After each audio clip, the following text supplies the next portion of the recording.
यसुदे गवा यसुदे। सभी को जय मसीह की स्वागत है आपका प्रोग्राम गवाह यीशु में। जिस तरह बाइबल में लिखा है, हे जाति जाति के सब लोगों यहोवा का धन्यवाद करो, उसकी करुणा सदा की है क्योंकि वो भला परमेश्वर है। इसी तरह से आज हम आपको एक ऐसे गवाह के साथ, एक ऐसे परमेश्वर के दास के साथ मिलवाएंगे जिनको परमेश्वर ने अपनी महिमा के लिए चुना और आज वो परमेश्वर के काम को कर रहे हैं। तो आइए हम मिलेंगे परमेश्वर के दास पंडित सुमित जोशी जी के साथ। जय मसीह की पास्टर जी। जय मसीह की। पास्टर जी स्वागत है आपका प्रोग्राम गवाह यीशु में। Thank you so much. तो पास्टर जी सबसे पहले मैं चाहता हूं कि आप दर्शकों को अपना इंट्रोडक्शन दीजिए कि आप कहां के रहने वाले हैं और कहां सेवकाई करते हैं। मेरा नाम पूरा नाम पंडित सुमित जोशी है और मैं बेसिकली रहने वाला उत्तराखंड का हूं, टिहरी गढ़वाल का। और बीते काफ़ी वर्षों से मैं पंचकुला में रह करके, पंचकुला हरियाणा में रह करके परमेश्वर की सेवा कर रहा हूं और साथ साथ अपना व्यवसाय भी कर रहा हूं। तो पास्टर जी सबसे पहले हम ये जानना चाहते हैं कि मसीह में आने से पहले आपकी लाइफ कैसी थी? तो प्रभु को जानने से पहले मेरा जीवन जो था वो एक पाप में जीवन था। हर इंसान जानता है कि उसके दिल के अंदर कितना पाप है। हाँ, मैं दुनिया की नज़र में तो धर्मी था और क्योंकि एक ब्राह्मण था, ब्राह्मण के परिवार में पैदा हुआ, पूजा पाठ वाला था। बचपन से ही हमने पूजा पाठ, हवन, पूजन ये सब सीखा था और बहुत सारे श्लोक, बहुत सारी कहानियाँ मेरे को जो है बाय हार्ट थी। परंतु कहीं ना कहीं एक तृष्णा थी जो कि मुझे लगातार उस सच्चे ईश्वर की तलाश में लगातार मुझे लेके चलती थी और इसीलिए मैं सुबह 4 बजे उठता था और पाठ पूजन में लग जाया करता था। तो पास्टर जी हम ये जानना चाहते हैं फिर कैसे आपने परमेश्वर के बारे में जाना, कैसे आपको प्रभु यीशु मसीह के बारे में पता चला? इस बात के बारे में ना ही मैं जानने का इच्छुक था, ना ही मेरी कोई इच्छा थी, क्योंकि मैं अपने धर्म और अपने तमाम जो धर्म ग्रंथ है उसमें बहुत संतुष्ट था। परंतु जब इंसान समस्या में होता है तो वो हाथ पैर मारता है और वो समस्या ऐसे शुरू हुई कि सन 2005 में हमें पता चला कि मेरी मदर जो है उनको 3rd स्टेज की टीबी हो गई है और वो सूख कर बिल्कुल कांटे की तरह हो गई। हम जो कुछ कर पाते उनके लिए हमने पूजन किया, हवन किया, अनुष्ठान किए, तमाम चीज़ें हमने की, पर मेरी मदर की जो हेल्थ थी वो ठीक नहीं हो पाई। और हम 3 भाई हैं, मैं बीच का हूँ, तो मुझे मेरी माँ से बहुत ज़्यादा प्यार था। मतलब I was a mama's boy, हमेशा मम्मी के साथ रहना, किचन में भी मम्मी के साथ काम कराना, मम्मी के साथ हमेशा। मेरी लाइफ बिना मेरी मदर के कुछ भी नहीं थी। मेरी मम्मी मेरे लिए पूरी दुनिया थी। तो क्या हुआ कि मैंने अपनी पूजाएं, अपनी आराधना और ज़्यादा बढ़ा दी, अपना पाठ और ज़्यादा बढ़ा दिया। और 8 मार्च 2005 वाला दिन था, मैं उस दिन फास्टिंग में था। जो हमारा घर है वो मंदिर के प्रांगण में ही था। तो मैं पूजन के लिए जब गया तो मेरी मम्मी काफ़ी अच्छे स्वभाव की थी और एक फूल बेचने वाली जो लेडीज़ थी वो उनकी सहेली थी। तो वो क्योंकि सर्दी के दिन थे तो मेरी मम्मी, मार्च में सर्दी होती है, तो वो अपनी उस सहेली के पास बैठ गई और मैं पूजन के लिए चला गया। जब मैं वो 3 घंटे बाद वापस आया तो मैंने देखा कि मेरे घर में एक बहुत बड़ी भीड़ है और मैं जैसे जैसे अंदर जा रहा था लोग मेरी ओर देख रहे थे, सबके सब चुप थे। मैं पूछ रहा था कि क्या हुआ, कोई जवाब नहीं दे रहा था। और जब मैं अपने घर में पहुंचा मैंने देखा कि मेरी मम्मी को उन्होंने नीचे लेटाया हुआ है और उन पर एक कपड़ा डाला हुआ है और उन्होंने मुझे बताया कि मम्मी को खून की उल्टी हुई और मेरी मम्मी वहीं पर उनकी डेथ हो गई। इस बात से मैं बिल्कुल टूट गया, मैं बहुत ज़्यादा टूट गया और मैं ईश्वर परमेश्वर से सवाल करने लगा। मैं सवाल करने लगा कि ईश्वर, क्या तुझे नहीं दिख रहा है कि इसके छोटे छोटे बच्चे हैं? कैसे तू मेरी माँ को ऐसे ले जा सकता है? मैं तो बचपन से, मेरी माँ इतनी धर्मी है, इतनी अच्छी है, पूजा पाठ वाली है, हम इतने पूजा पाठ वाले हैं, हम एक भी ऐसा काम नहीं करते जो हमारे ग्रंथों और धर्म के खिलाफ हो, तो तू क्यों मेरी मम्मी को ऐसे ले गया? और वो जो मेरे सवाल थे उन सवालों को समय बीतता गया। मेरी मम्मी को जो है शमशान घाट में ले जाके हमने जैसे भी संस्कार करना था कर दिया।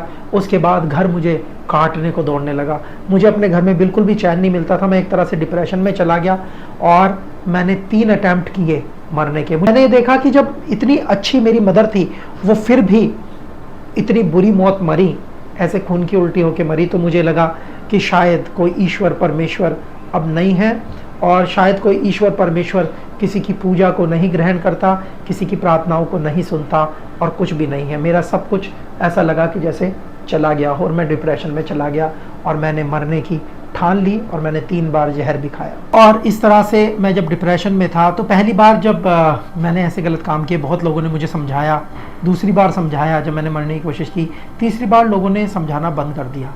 और तब मेरे एक मामा जी जो कि आर्मी में जॉब करते थे, उनके साहब प्रभु में थे, तो उनके द्वारा उन्हें थोड़ा बहुत प्रभु के बारे में पता चला था और उन्हें ये लगा कि शायद ये जो क्रिश्चियन लोग प्रार्थना वगैरह करते हैं इससे मेरे भांजे को कुछ फ़र्क पड़ जाएगा।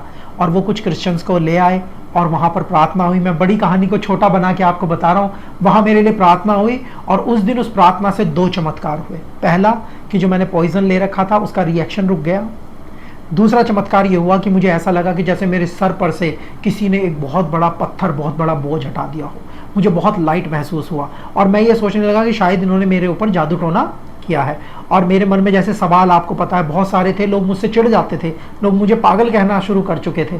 तो मैंने सवाल पूछे कि ये क्या है, मेरे साथ ऐसा क्या हुआ, ये कौन सा जादू है। वो बताने लगे कि ये प्रार्थना है, ये प्रार्थना की सामर्थ है, यीशु मसीह के नाम में प्रार्थना की गई है। और मैं चौंक गया। मैं उनसे कहने लगा कि ये यीशु मसीह कौन है जो आके मेरे जीवन में भला कर रहा है। मेरे बाप दादाओं ने तो कभी इसको कोई बलि नहीं चढ़ाई, ना इसको कोई प्रसाद चढ़ाया, ना इसकी कोई आरती गाई, ना इसका कोई पूजन किया। तो कैसे एक ईश्वर या कैसे एक भगवान आकर के मेरा भला कर सकता है।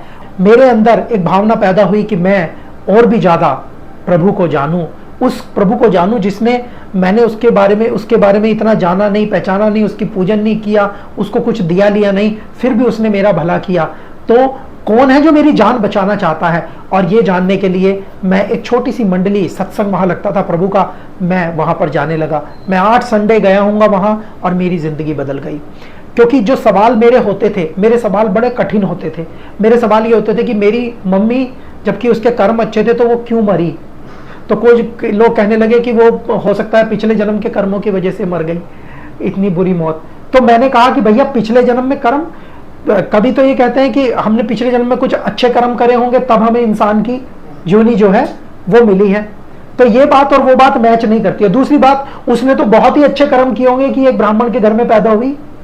तो अब जब वो इतनी बुरी मौत मर जाती है, बहुत अच्छा जीवन उसने जिया, बिना पाप का जीवन जिया, वो मर गई। तो ये जो कर्म का सिद्धांत है मुझे समझ में नहीं आया और इसीलिए मेरा जो मन था वो व्याकुल रहा, संघर्ष चलता रहा। तो वो सारे सवाल जो मेरे थे, वो वहां पर जो सत्संग चलाते थे, जो पास्टर जी थे, जो परमेश्वर के संत थे, उनको मैंने एकदम उनको दे मारे। मेरे सवालों से लोग चिढ़ जाते थे। मेरे पिताजी से कहते थे कि आपका लड़का पागल हो गया है, परंतु इन्होंने ऐसा नहीं किया। इन्होंने मुझे बाइबल से बताया कि मनुष्य के जीवन का अर्थ क्या है, क्यों परमेश्वर ने मनुष्य को इस दुनिया में भेजा है और परमेश्वर क्या चाहता है उसके जीवन से। जब मुझे वो सारी बातें पता चली तो मेरे जीवन में एक आशा आई। मैं तो अपना जीवन 3 बार जी चुका था। अब ये जो जीवन ईश्वर ने मुझे दिया था, ये उसने अपनी महिमा के लिए दिया था। इस बात को सोच करके मैं चर्च को, सत्संग को ढूंढ रहा था। मैं दूसरे शहर में चला गया अपने दादाजी के पास और वहाँ पर मुझे भेज दिया गया कि मैं इस मसीह लोगों की संगति से दूर हो जाऊं। पर मैं वहाँ सत्संग, मसीह सत्संग को ढूंढ रहा था, चर्च को ढूंढ रहा था, परंतु मैं बाइबल कॉलेज पहुँच गया। वहाँ मैंने बाइबल कोर्स किया और मेरा जीवन पूरी तरह से बदल गया। मेरे प्रियो, मैं ये नहीं कहता कि मेरे जीवन में कोई बहुत बड़ा चमत्कार हो गया, कैंसर ठीक हो गया या मैं लंगड़ा था मैं चलने लगा, नहीं। सच्चा ईश्वर मुझे मिला, सच्चा ईश्वर मुझे मिला। मैं ईश्वर को खोज रहा था, पर कहीं ना कहीं इंसान अगर ईश्वर को खोजेगा ना तो वो थक जाएगा। बाइबल में मुझे पता चला, यूहन्ना 4:24 में लिखा है कि वो ईश्वर हमें ढूंढ रहा है। उसने हमें ढूंढा, हम खोए हुए थे, ईश्वर नहीं खोया हुआ था, और उसने मुझे ढूंढ लिया और मुझे पकड़ लिया और मुझे बचा लिया। और मैं उसका हमेशा कृतज्ञ और धन्यवादी इस बात के लिए रहूँगा। मैं बच गया और मेरे जीवन का मकसद मुझे मिला कि मुझे मानव सेवा करनी है, लगातार करनी है। मेरे पिछले जीवन में और अब के जीवन में क्या फ़र्क आया? सिर्फ ये फ़र्क आया कि मैं पहले स्वयं घोषित धर्मी था, अपने आप को अपनी जात के आधार पर, अपने धर्म के आधार पर धर्मी मानता था, पर मेरे काम कहीं ना कहीं धर्मी वाले नहीं थे। आज की तारीख में मैं अपने आप को सबसे बड़ा पापी मानता हूँ। मैं मानता हूँ कि ईश्वर तेरी आवाज़ को हमने नहीं सुन पाए, हम सही रूप से नहीं चल पाए। प्रभु हमसे पाप हुए हैं, हमसे गुनाह हुए हैं, और उस नम्रता के साथ, चाहे किसी भी जात का व्यक्ति हो, किसी भी धर्म का व्यक्ति हो, वो मेरा भाई बहन है, वो उसी ईश्वर की संतान है, और उसकी सेवा करने का ईश्वर ने मुझे अवसर दिया है। और वही संदेश मैं लोगों तक पहुँचाता हूँ कि जैसे मैं बचा हूँ, कि ईश्वर ने मेरे जीवन को बचाया, वो आपके जीवन को भी बचा सकता है। डिप्रेशन की मार्केट में कोई ऐसी दवाई नहीं है, सिर्फ डिप्रेशन की दवाई प्रार्थना है। सच्ची शांति सिर्फ यीशु मसीह में है, जो मुझे प्राप्त हुई, और यही मेरी गवाही है। तो पसी जिस तरह अभी आपने बताया कि कैसे कैसे आपने परमेश्वर के बारे में जाना, तो हम जानना चाहते हैं फिर कैसे आपको इस बारे में कैसे पता चला कि आप एक सेवक के रूप में चुने गए हैं, और कैसे आपने अपनी सेवकाई को शुरू किया? जब मैं परमेश्वर के वचन को बाइबल के गुरुकुल में सीख रहा था, तो वहाँ पर मैं काफ़ी प्रार्थनाएं करता था, और प्रार्थनाओं के दौरान मुझे ऐसी अगुवाई हुई। बहुत सारे लोग जो बहुत ज़्यादा पढ़े लिखे हैं उनको ये बात समझ में नहीं आएगी, पर मुझे अंदर से अनुभूति हुई, मुझे अंदर से आवाज़ आई एक स्थान के बारे में कि वहाँ पर जाकर परमेश्वर का वचन सुनाया जाए। मैंने एक दो को जब सुनाने की कोशिश की, आसपास वहाँ जहाँ हम रहते थे, वहाँ आसपास एक दो परिवार ऐसे ही दुखी थे। मैंने ऐसे ही जाके उनको बताया कि प्रभु आपको शांति दे सकता है, आप प्रभु से प्रार्थना करो।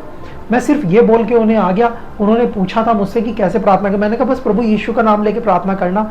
और बाद में वो मुझे ढूंढते रहे, और मुझे ढूंढ के उन्होंने बताया कि हमने प्रार्थना की और हमारा ये वाला काम बन गया। मैं खुद अचंभित था कि मैंने उनके घर में कोई पूजन यज्ञ, कोई हवन नहीं किया है, कोई उनको ऐसा उपाय नहीं बताया, सिर्फ प्रार्थना का उपाय बताया, और प्रभु ने उनकी प्रार्थना सुन ली। तो मैं इस बात को लेकर के बहुत ज़्यादा उत्साहित हुआ, और अब मुझे लगने लगा कि जब मेरे सिर्फ प्रभु का नाम बताने से लोगों की समस्याएं ठीक हो जाती हैं, मेरे सिर्फ प्रभु का नाम बताने से लोगों के डिप्रेशन चले जाते हैं, लोगों के जीवन में शांति आ जाती है, तो मैं पूरी दुनिया में जाकर चिल्ला चिल्ला कर घर घर जाके क्यों ना बताऊं? मेरा क्या जा रहा है इसमें?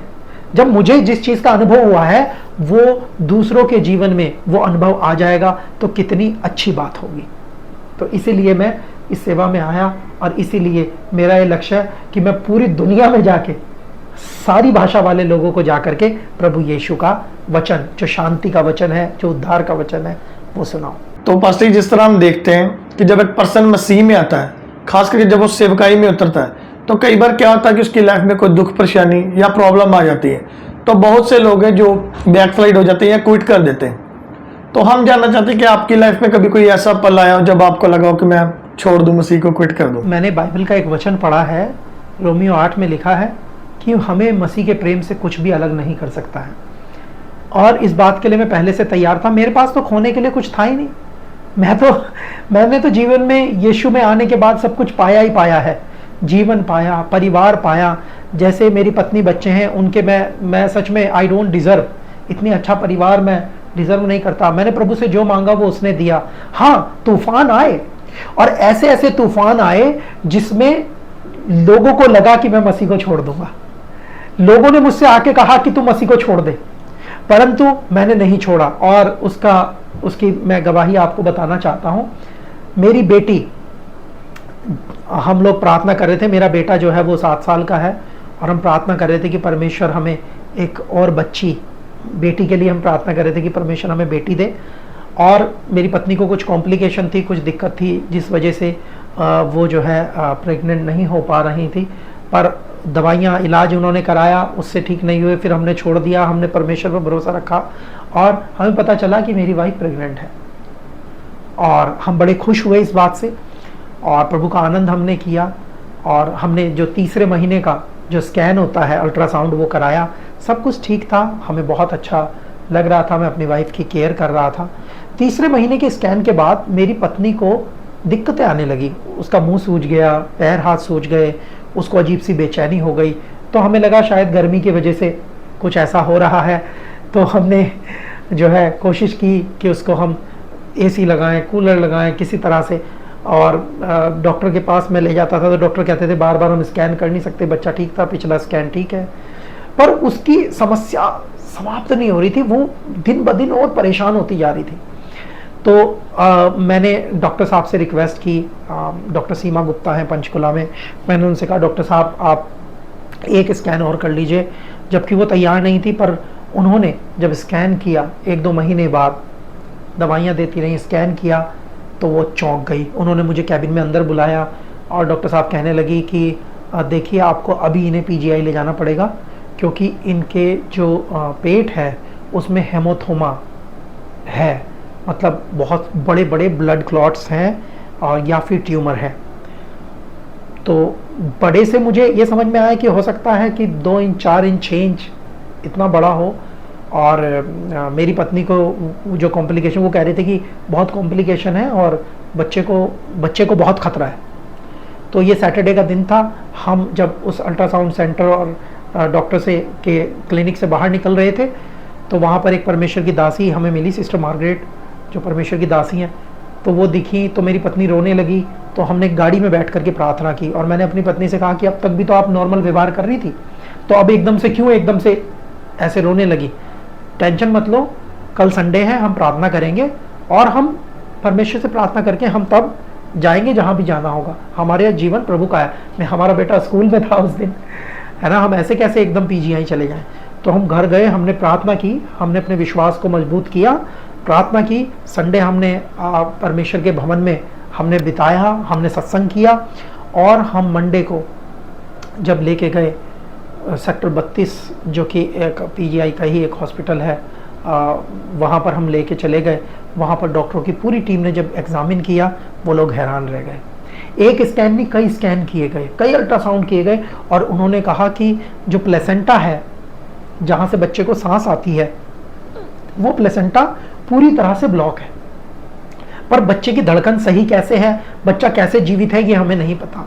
तो उन्होंने इसको ऑब्जर्वेशन में इन्होंने कहा कि भर्ती कर लेते हैं हम। तो हमने कहा ठीक है, कुछ वहाँ जान पहचान भी थी। तो हमने कहा देखिए हमारा बेटा भी है, तो अगर आप हमें बता दें तो हम सुबह शाम आ जाएंगे या जैसे भी आप कहेंगे। तो उन्होंने खैर हमारे साथ कुछ चीज़ें एडजस्ट की और हमने वहाँ से इलाज उनका चालू कर दिया। हम एक सुबह जब घर पे थे तो एकदम से मेरी वाइफ को ब्लीडिंग हुई। हम वहाँ की ओर दौड़े और जब हम दौड़े उस दिन मन काफ़ी अशांत था और वहाँ पहुँचे और एकदम से इमरजेंसी में हम लेके गए और मेरी वाइफ को वो ऑपरेशन थिएटर में ले गए और उन्होंने कहा कि ये जो है ये उनको ब्लीडिंग हो गई है, जो वो ट्यूमर या हेमोथोमा जो है वो बाहर आ रहा है। और बहुत घंटे मेरी वाइफ का ऑपरेशन चला और जब ऑपरेशन चला तो परमेश्वर ने मुझे मेरे मन से बात की और मुझे वचन दिए। वजह 128 का वचन दिया कि जो रोते हुए होते हैं वो जय जयकार के साथ लवने पाएंगे। और मेरे मन में शांति आई और परमेश्वर ने कहा कि जितने हथियार तेरी हानि के लिए, यशाया 54:17, जितने हथियार तेरी हानि के लिए बनाए गए उनमें से एक भी तुझ पर सफल ना होगा। इन वचनों को लेकर मैं और मेरी सास हम ऑपरेशन थिएटर के बाहर बैठे थे। डॉक्टर साहब ने मुझे बुलाया, डॉक्टर कुलदीप थे वहाँ, उन्होंने मुझे बुलाया और मेरी बेटी को दिखाया और बोला कि देखो तुम्हारी बेटी में सांस नहीं है, ये रोई नहीं और ये बेटी हुई है, देख लो, चेक कर लो और इसमें सांस नहीं है। जब उन्होंने मुझे ऐसा बोला मैं एकदम डर गया, क्योंकि वो कहने लगे कि अंदर वो जो हेमोथोमा था, जो ब्लड क्लॉट्स थे, उससे बच्चे को नुकसान हुआ, ये सांस नहीं ले पाई और हम इसको ऐसे बचा नहीं पाए। तो मेरे मन में एकदम आया, वो वचन तो मेरे मन में थे ही, मेरे मन में एकदम आया। मैंने कहा कि डॉक्टर साहब क्या आप मेरी बच्ची को लाइफ सपोर्ट पर रख सकते हैं, वेंटिलेटर पे? तो उन्होंने कहा ठीक है, हम निक्कू में पता करते हैं। उन्होंने फ़ोन किया, तभी किसी बच्चे की डेथ हुई थी और एक इनक्यूबेटर खाली हुआ था और वो जल्दी से ले जाके उन्होंने वेंटिलेटर मेरी बेटी को डाल दिया अंदर और उसको वहाँ रख दिया। अब एक तरफ मेरी वाइफ का ऑपरेशन अभी भी चल रहा था। उन्होंने मुझसे कहा सैम्पलिंग के हमें सैंपल लेना है इस चीज़ का, जो एक क्लॉट्स है, तो आप डब्बा ले आए। मैं 1 किलो वाला डब्बा लिया है, वो कहते बड़ा लाओ। मैं 5 किलो वाला लिया है, वो कहते और बड़ा लाओ। तो मैं वहाँ ढूंढने लगा, वहाँ मिला ही नहीं 5 किलो से बड़ा डब्बा किसी मेडिकल स्टोर पे। तो मेरी वाइफ का जो ट्यूमर था वो लगभग 6 से 7 किलो का था, जो हेमोथोमा था वो 6 से 7 किलो का था और बहुत लंबा ऑपरेशन चला और मैं दोनों के लिए प्रार्थनाएं कर रहा था। जब मैं वहाँ प्रार्थना कर रहा था ना, मेरे मन में एक शांति थी। जो वहाँ पर हमारे और लोग पहुँचे ये बात सुन करके, वो बड़े अशांत थे, वो मुझे सांत्वना देने की कोशिश कर रहे थे। दुनिया की सांत्वना ठीक है, पर प्रभु ने एक बात कही है, मैं वो शांति तुम्हें नहीं देता जो दुनिया तुम्हें देती है। तो जो शांति मुझे मिल रही थी स्वर्ग से, वो असीम थी, वो अद्भुत थी। तो मेरे मन में शांति थी और मेरे मन में यही था कि प्रभु इन दोनों जानों को बचाएगा। और वहाँ हम लगातार रहते रहे। कुछ मेरे दोस्त आ गए, उन्होंने कुछ डॉक्टर जानकार थे, उनसे बातचीत की और इधर उधर से बात करके मेरी बेटी को रखा। मेरी बेटी के टेस्ट शुरू हुए, उसमें सांस तो थी नहीं। मेरी बेटी को HFO मोड पे रखा गया था, हाई फ्लो ऑक्सीजन 100%, क्योंकि उसमें 1% सांस नहीं थी, 100% पे वो थी। उसकी छाती ऐसे ऐसे हिलती थी ऑक्सीजन के प्रेशर से। तो उन्होंने उसके टेस्ट वगैरह किए, उसमें खून 5 ग्राम था, खून बहुत कम था, उसको खून चढ़ना था। मैं ब्लड बैंक में दौड़ता रहा क्योंकि ये सरकारी अस्पताल था और वो वेंटिलेटर पे थी। उसका क्रिएटिनाइन बहुत हाई था, किडनी उसकी फेल थी। उन्होंने उसको फूड पाइप नहीं डाली कि हम दूध कैसे देंगे, क्योंकि किडनी उसकी काम नहीं कर रही है। तो इन सारी बातों के बीच में वो जो 2 वचन परमेश्वर ने मुझे दिए थे, वो वचन मुझे शांति दे रहे थे। और वहाँ मैं लगातार बैठ के यही क्लेम कर रहा था कि ये जिएगी, दोनों वापस आएंगी। और हमने अपनी बेटी का नाम कुछ और रखना था, पर परमेश्वर ने उस समय मुझसे बात की। और निक्को में जब बच्चा होता है वेंटिलेटर पे, लोग उसका नाम नहीं रखते हैं। हमारा बच्चा ही एकमात्र ऐसा बच्चा था जिसका नाम मैंने रख दिया था। उसका नाम मैंने विजेता रख दिया था, विजेता, विक्टोरिया, कि ये विक्टोरियस है, ये जिएगी। और कई नर्सेस इस बात को लेकर के मुझे देख के हंसती भी थी कि इन्होंने अपने बच्चे का नाम, बच्चा इतना सीरियस है और इन्होंने नाम रख दिया है। तो मैं उससे बात करता था विक्टोरिया। जब उसका डायपर वगैरह या कुछ चेंज करने जाते थे या उसको क्लीनिंग करनी होती थी, तो वो बिल्कुल आंखें भी नहीं खोलती थी, बिल्कुल ऐसे ही रहती थी जैसे कोमा में हो।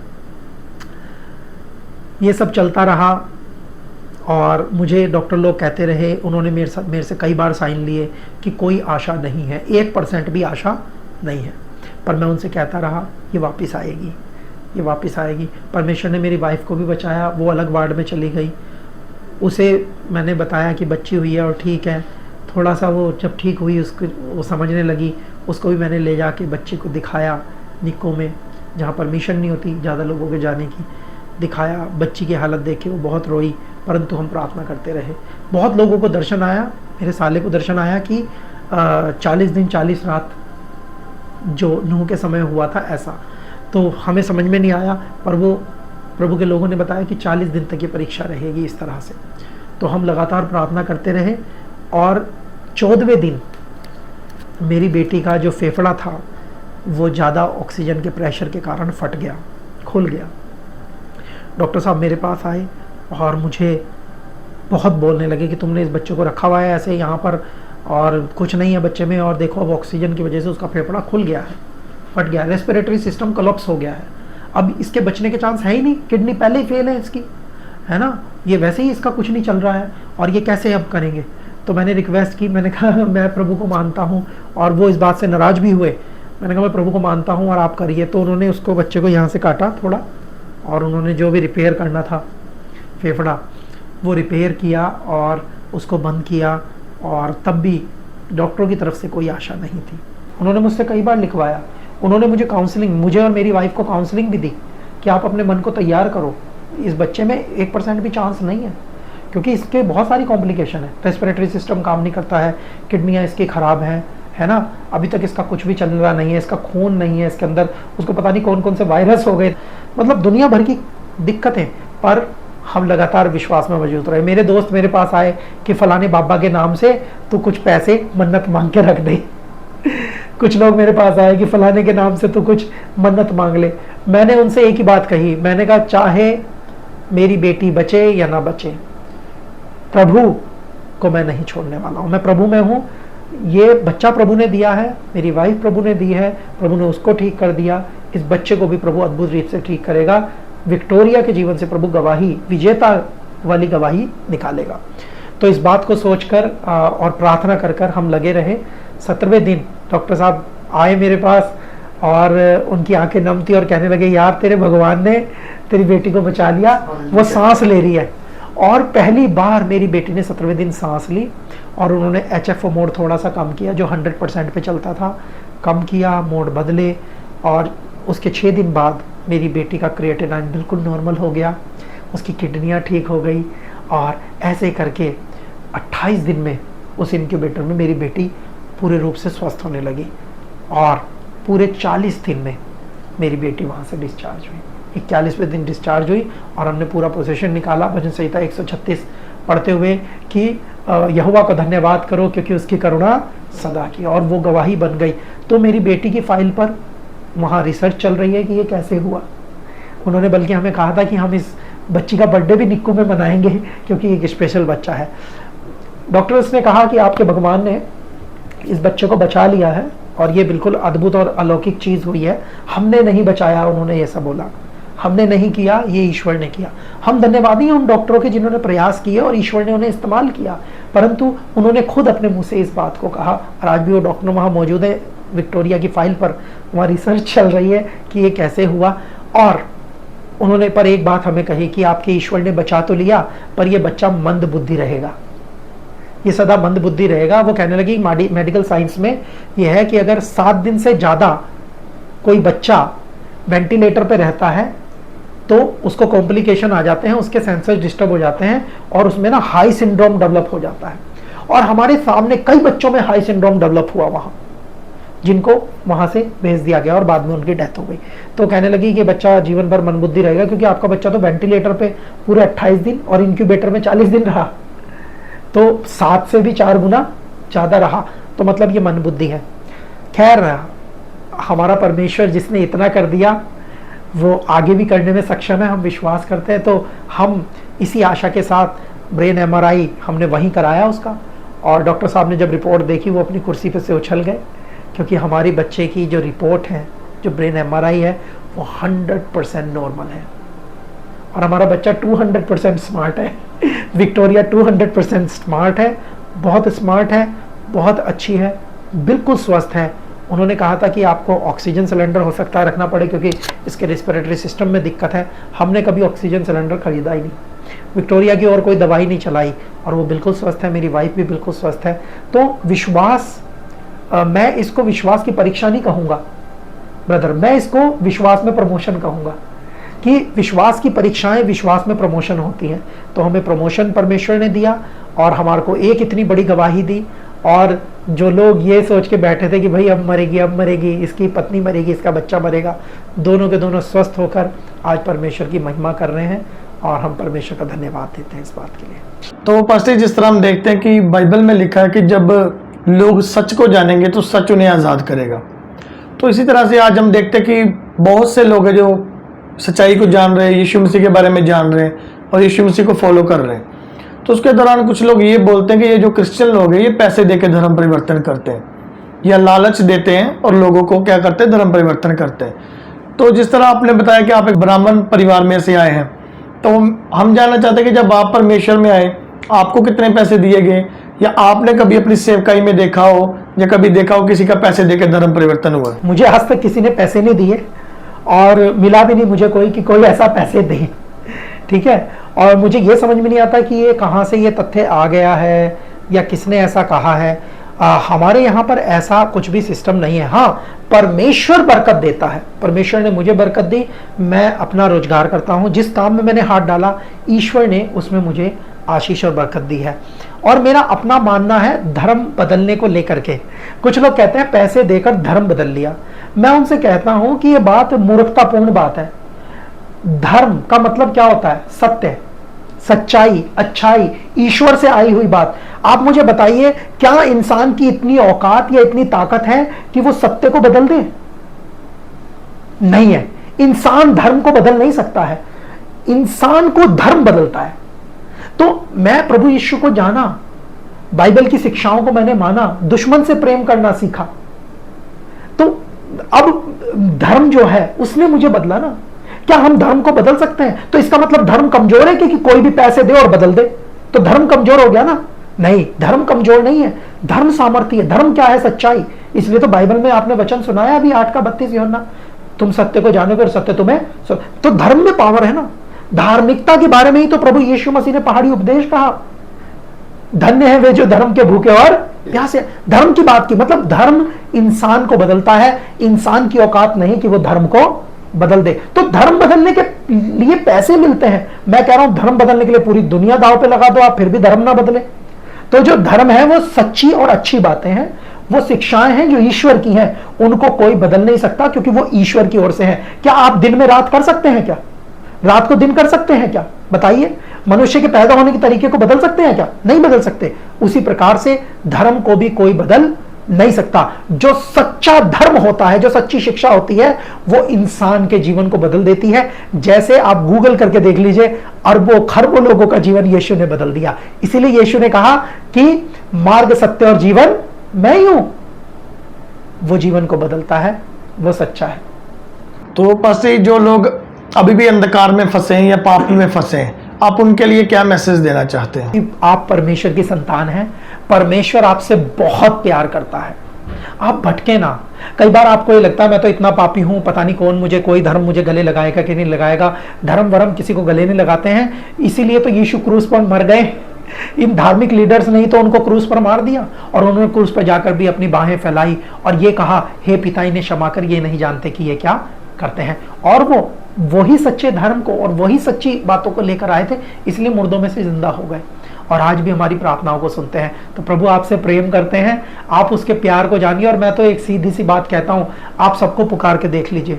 जब आप थक जाएं, आप यीशु को पुकार लीजिएगा और यीशु आपको उत्तर जरूर देंगे। तो गवाह यीशु के इस चैनल पर मैं अपने जीवन से जुड़ी हुई मैंने एक किताब लिखी है, जो कविताओं की किताब है, जिसका नाम तनाव की दवाई है। सारी जगह उपलब्ध है वो, अमेज़न वगैरह पर। तो मैं ये गवाही के रूप में आपको बताना चाहता हूँ, वो लोग जो समस्या में हैं वो इस कविता को सुने और इसका जो मैसेज है उसको अपने जीवन में ले। चुप रहकर सबकी सहने वाले, चुप रहकर सबकी सहने वाले, हर वक्त तनाव में रहने वाले, चुप रहकर सबकी सहने वाले, हर वक्त तनाव में रहने वाले, तू चिंता दिल से निकाल दे, यीशु पर कर भरोसा और अपना सारा बोझ उस पर डाल दे। यीशु पर कर भरोसा और अपना सारा बोझ उस पर डाल दे। चल अब तू हल्का हो ले, चल अब तू हल्का हो ले, जरा उसके प्यार में खोले। चल अब तू हल्का हो ले, जरा उसके प्यार में खोले। दुनिया के आगे रोने से अच्छा उसके पास आ और उसके चरणों में रो ले। दुनिया के आगे रोने से अच्छा उसके पास आ, उसके चरणों में रो ले। उसका प्यार तुझे बचा लेगा, उसका प्यार तुझे, जैसे मुझे बचाया, उसका प्यार तुझे बचा लेगा। पास तो आ उसके, वो तुझे सीने से लगा लेगा। उसका प्यार तुझे बचा लेगा, पास तो आ उसके, वो तुझे सीने से लगा लेगा। उसके साथ चल और तूफानों की चिंता छोड़ दे। उसके साथ चल और तूफानों की चिंता, जैसे हमारे जीवन में आए तूफान, तूफानों की चिंता छोड़ दे। तूफान आते ही वो तुझे गोद में उठा लेगा। उसके साथ चल और तूफानों की चिंता छोड़ दे। तूफान आते ही वो तुझे गोद में उठा लेगा। पाप तेरे लाल रंग के क्यों ना हो, यशाया में लिखा है, पाप तेरे लाल रंग के क्यों ना हो, सब श्वेत हिम के समान होंगे। पाप तेरे लाल रंग के क्यों ना हो, सब श्वेत हिम के समान होंगे। उस समुद्र की रेत पर, वो कहानी सुनी होगी आपने, उस समुद्र की रेत पर वो तेरे नहीं वरन उसके पैरों के निशान होंगे। उस समुद्र की रेत पर वो तेरे नहीं वरन उसके पैरों के निशान होंगे। आज तेरा प्रभु के पास आना, आज तेरा प्रभु के पास आना और तौबा करना तनाव की दवाई बन जाएगा। आज तेरा प्रभु के पास आना और तौबा करना तनाव की दवाई बन जाएगी। और तेरा बचा जीवन हमारे जीवित प्रभु की जीवित गवाही बन जाएगी। और तेरा बचा जीवन हमारे जीवित प्रभु की जीवित गवाही बन जाएगी। तो ये तनाव की दवाई है, ले लीजिए। तो पस्ती हम आपका बहुत बहुत धन्यवाद करते हैं। हमारी पूरी गवाह यीशु की टीम आपका बहुत बहुत धन्यवाद करती है कि आपने अपना कीमती समय दिया और अपनी गवाही को शेयर किया। आपका बहुत धन्यवाद सर, आप अच्छा काम कर रहे हैं। और प्रभु का वचन कहता है कि जब आत्मा तुम पे आएगा तो तुम पृथ्वी के छोर तक उसके गवाह बनोगे। आप सच में गवाह टीवी अच्छा काम कर रहा है। परमेश्वर आपको आशीष दे और इस गवाही के द्वारा आपको आशीष मिलेगी। इस गवाही को बनाने का एक ही मकसद है मेरा, इस कैमरे पर बोलने का एक ही मकसद है, ये कि वो बढ़े मैं घटूं, उसके जीवन में, आपके जीवन में उसका नाम ऊंचा हो। प्रभु आपको आशीष दे। जय मसीह की बस्ती जी। जय मसीह। तो जिस तरह आपने देखा और सुना कि कैसे परमेश्वर ने इनके जीवन में कार्य किया और कैसे परमेश्वर इनको अद्भुत रीति के साथ परमेश्वर इनको निकाला और आज कैसे परमेश्वर इनको अपनी सेवकाई के लिए इस्तेमाल कर रहा है। मेरा विश्वास है इस बड़ी गवाही के द्वारा परमेश्वर आपके जीवन में एक बड़ा बदलाव लेकर आएगा। सबको जय मसीह की। अगर आप परमेश्वर के कामों को आगे बढ़ाने के लिए इस सेवकाई में अपना योगदान देना चाहते हैं तो आप इस QR कोड को स्कैन करके गूगल पे के द्वारा अपने दान भेज सकते हैं। अगर आप विदेश से अपने दान बेचकर परमेश्वर के कामों को बढ़ाना चाहते हैं तो आप इस बैंक डिटेल्स का इस्तेमाल करके अपने दान बेच सकते हैं। परमेश्वर आपको आशीष दे। तो मेरे प्रिय भाई बहनों, अभी आपने एक बहुत बड़ी अद्भुत गवाही को सुना। तो मेरा विश्वास है परमेश्वर इस गवाही के द्वारा आपके जीवनों में 100 गुना फलों को लेकर आएगा। आप इस टेस्टिमनी को अपने दोस्तों के साथ, फैमिली मेंबर्स के साथ शेयर जरूर करें ताकि वो भी जान सके कि परमेश्वर कैसे लोगों के जीवन में काम कर रहा है। मेरा विश्वास है परमेश्वर इस गवाही को सुनने के बाद आपके जीवनों को सेम नहीं रहने देगा। आप हमारे चैनल गवाह यीशु दे को सब्सक्राइब कर लें ताकि आने वाले दिनों में आप परमेश्वर के और गवाहों के साथ मिल सके। अगर आप भी अपनी टेस्टिमनी हमारे साथ शेयर करना चाहते हैं तो नीचे आपको एक ईमेल आईडी दिखाई दे रही होगी, आप उस ईमेल पर अपनी डिटेल शेयर कर दें, हम आपके साथ कांटेक्ट जरूर करेंगे। मेरा विश्वास है परमेश्वर आपके जीवनों को सेम नहीं रहने देगा। God bless you all. सभी को जय मसीह की। ਅਸੀਂ ਯਿਸੂ ਦੇ ਅਸੀਂ ਹਾਂ ਗਵਾਹ ਯਿਸੂ